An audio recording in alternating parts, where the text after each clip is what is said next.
Abrimos essa edição falando sobre as agendas dos presidenciáveis. Ao vivo com a gente, Carolina Belim. Boa noite para você, Carol. Conta mais, como é que foi então o dia de Jair Bolsonaro, candidato à reeleição pelo PL, e do petista Luiz Inácio Lula da Silva? Boa noite, Kalina. Boa noite a todos que nos acompanham. Começo com o presidente Jair Bolsonaro.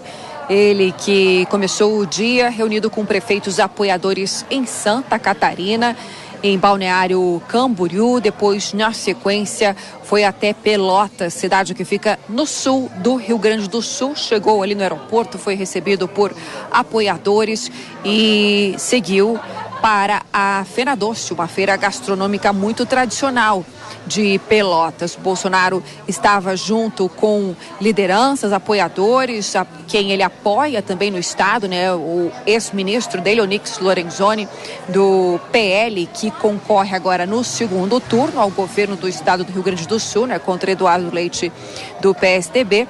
Bolsonaro voltou na ocasião, ali em discurso e conversando com jornalistas, voltou a trazer suspeitas para o processo eletrônico de votação. Ele pediu aos seus eleitores que eles permaneçam próximos na região dos seus locais de votação até a apuração dos resultados. Bolsonaro também falou sobre a economia, sobre bons números da economia. Vamos ouvir o que disse o presidente. De verde e amarelo, vamos votar e mais do que isso, vamos permanecer na região da sessão eleitoral até a apuração do resultado. Tenho certeza que o resultado será aquele que todos nós esperamos, até porque o outro lado não consegue reunir ninguém.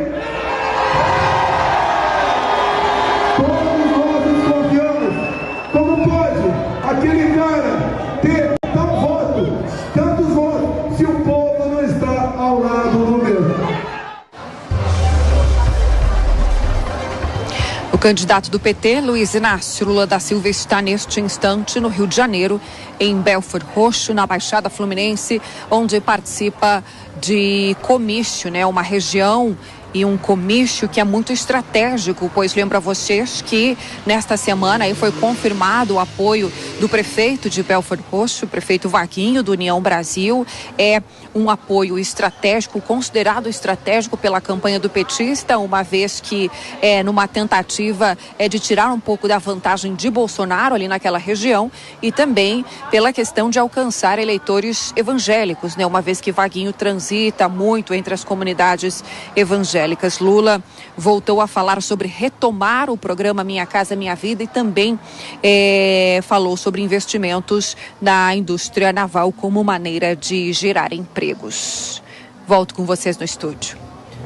Obrigada, Carolina Belim. E para comentar as notícias desta terça-feira no Jornal Jovem Pan, conosco hoje Rodrigo Constantino e Miguel Daúde. Boa noite, sejam bem-vindos. Daúde, começo com você. Já vamos, então, abordar a agenda do candidato do PT, Lula, que passou o dia no Rio de Janeiro. Bom, vamos lembrar que, como Carol bem disse, que no primeiro turno, Lula perdeu em todos os municípios da Baixada Fluminense, então fazer agenda por lá é uma boa estratégia. Exatamente. Boa noite, Kalina, Daniel, Constantino.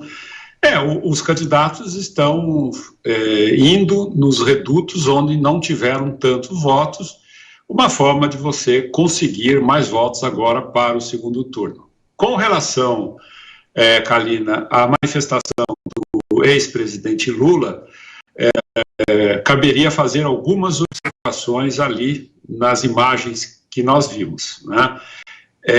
Quando ele pega uma criança, né, no colo, um garoto, o que ele está mostrando? Ele está mostrando exatamente a sua afeição, sua consideração pelas crianças, porque recentemente o presidente Bolsonaro também fez propagandas ao lado de crianças, e isso acaba criando uma empatia muito grande com o eleitor. E também é um contraponto àquele discurso da Damares, que em resumo, não ficou muito bom. E com relação à roupa das pessoas que estavam ali, eles já estão atendendo um pedido da Simone Tebet de usar branco. Certo, Rodrigo Constantino também com a gente. Vamos analisar a agenda de Jair Bolsonaro. Constantino, o presidente da República foi ao sul do país, teve agenda em Balneário Camboriú, em Santa Catarina, depois no Rio Grande do Sul, participou de uma feira gastronômica na cidade de Pelotas, estava com algumas lideranças locais e também o candidato Onyx Lorenzoni, que disputa o segundo turno para o governo gaúcho com o candidato do PSDB, o atual governador. Na verdade, ele se licenciou. Bem, mas queria tratar de uma questão que ele levantou durante o discurso, a questão que envolve as urnas eletrônicas. Ele voltou a levantar suspeita e também estimulou os seus apoiadores para que acompanhem no segundo turno a apuração em locais próximos dos colégios eleitorais. Você acha que esse é um movimento para estimular a sua militância, os seus apoiadores, ou talvez ele tenha alguma informação que ainda não tenha sido divulgada? Boa noite, Daniel, Kalina, Daúde, audiência. Eu acho que é a primeira opção, né? O presidente, ele quer realmente mobilizar a sua base e isso foi tratado, foi o destaque que os veículos de comunicação deram da fala dele de hoje e foi tratado como golpismo, né? Eu não consigo enxergar golpismo num presidente que clama para a população participar do processo eleitoral. Democracia vem de demo, que quer dizer povo. Então está muito estranha essa postura de certos veículos de comunicação que toda hora que o presidente fala na população participar de forma mais atenta do processo, isso ser encarado como algum sinônimo de algo golpista. Agora veja, infelizmente, né, não há como fazer uma auferição pública, mesmo que os eleitores fiquem até mais tarde nas sessões eleitorais, porque isso foi impedido por atitude e por ingerência do próprio STF, do ministro Barroso, que chegaram a ir ao Congresso para tentar barrar a PEC que permitiria a materialidade do voto, o voto impresso. Então, hoje, no sistema que temos, não é possível essa auferição pública, mas as pessoas ficarem depois nas zonas eleitorais para acompanharem o processo é parte da democracia.